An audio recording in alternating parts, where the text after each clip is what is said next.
comme ils élèvent de la volaille en plein air, leur nourriture attire une quantité d'oiseaux comme les bergeronnettes grises. La bergeronnette grise est un oiseau bien connu, remarquable par ses contrastes de noir et blanc. Sans être vraiment liée à l'eau, la bergeronnette grise vit souvent près d'elle. Elle apprécie aussi les zones dégagées à végétation basse. On la voit souvent dans les prés, le long des routes et dans les parcs et jardins. Elle se pose volontiers sur les bâtiments. Soit elle effectue des courses très rapides, soit elle marche à petits pas pressés en hochant la tête et la queue.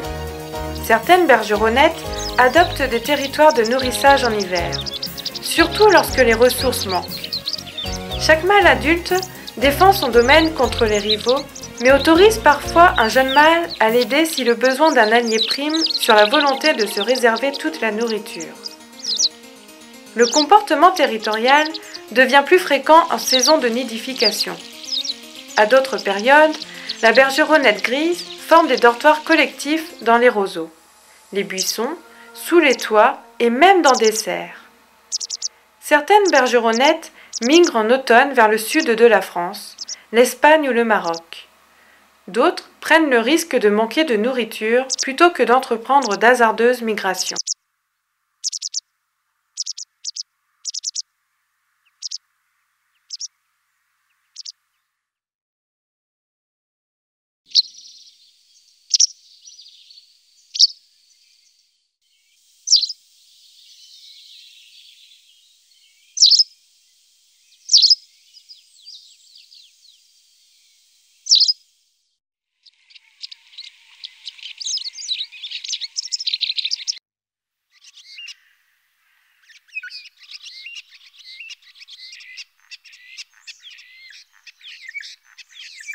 À part ça, l'activité aviaire est assez vive.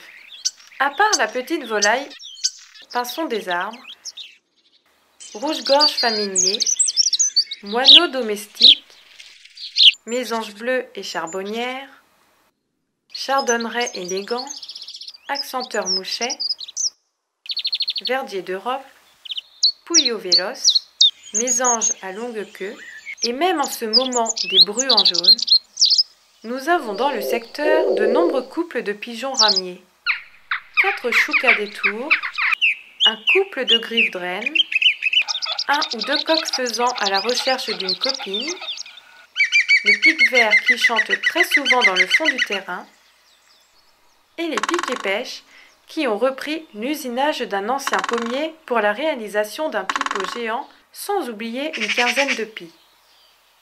J'en oublie sûrement d'autres.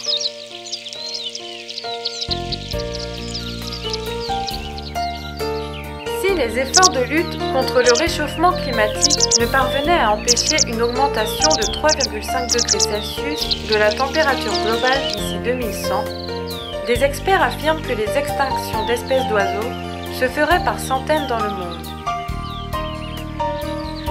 Après avoir analysé près de 200 études, des scientifiques affirment que des centaines d'espèces d'oiseaux terrestres seraient susceptibles de s'éteindre d'ici la fin du siècle si la hausse du thermomètre global était conforme aux prévisions du GIEC, groupe d'experts intergouvernemental sur l'évolution du climat.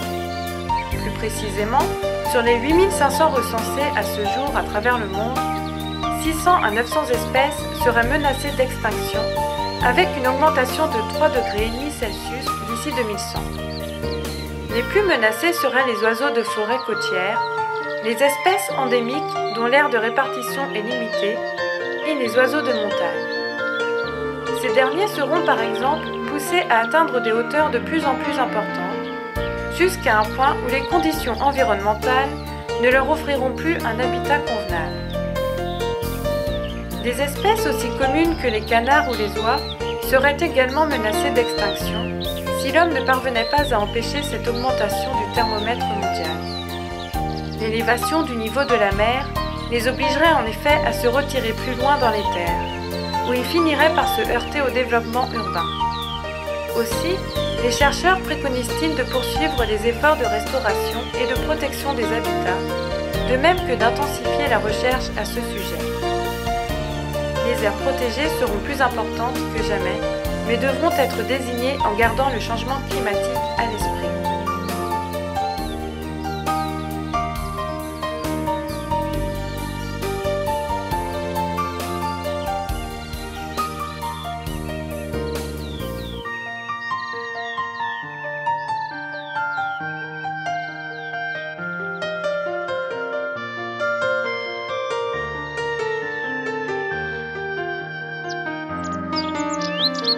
Magnifique oiseau, un bruant jaune.